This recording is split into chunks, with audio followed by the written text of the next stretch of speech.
talking about, who going all in on his law and order stance, and I was just about to ask you how effective you thought this might be, Megan, and whether you thought this was the right thing for him to be doing.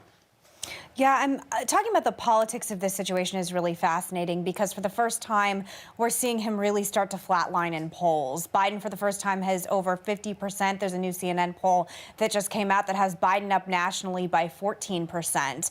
80% of Americans in a Washington Post poll said that they think that America is on the wrong track. So I have been really sort of grossly fascinated by how neutered President Trump and his administration has been by this extreme crisis. He hasn't given a long-form interview. He hasn't given an address to the nation. All he has done, as you pointed out, Whoopi, was cross the street and hold up a Bible quite awkwardly, which may work for some people in his base, but it's certainly not working for the vast parts of our population.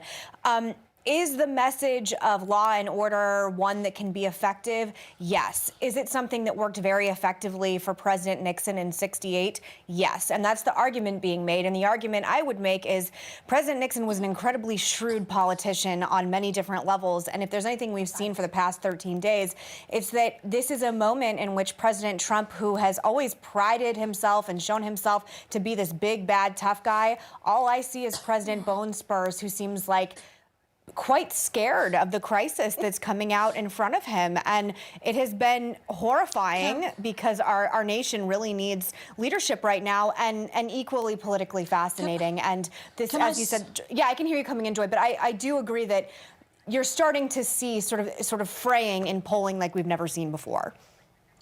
Right. Joy? Most of what you say I agree with, but I would like to just point out that when Nixon became the law and order candidate, it was in response to LBJ. So LBJ was the incumbent, and so Nixon could run on a tough guy.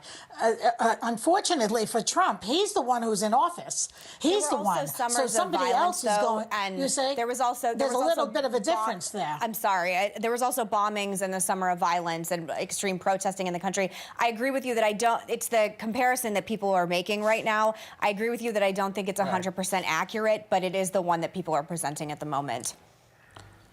You know what I find amazing? I think back to when I was a kid.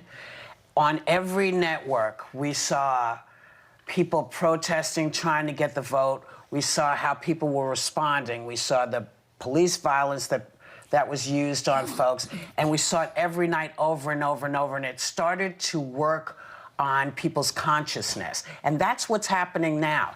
There are lots of great cops out there, but there are lots of really bad ones that we need to shake out because we need to figure out how to have people police us better. Because we need the police. I don't think getting rid of police is a good idea, but we need to find a better way to get policed.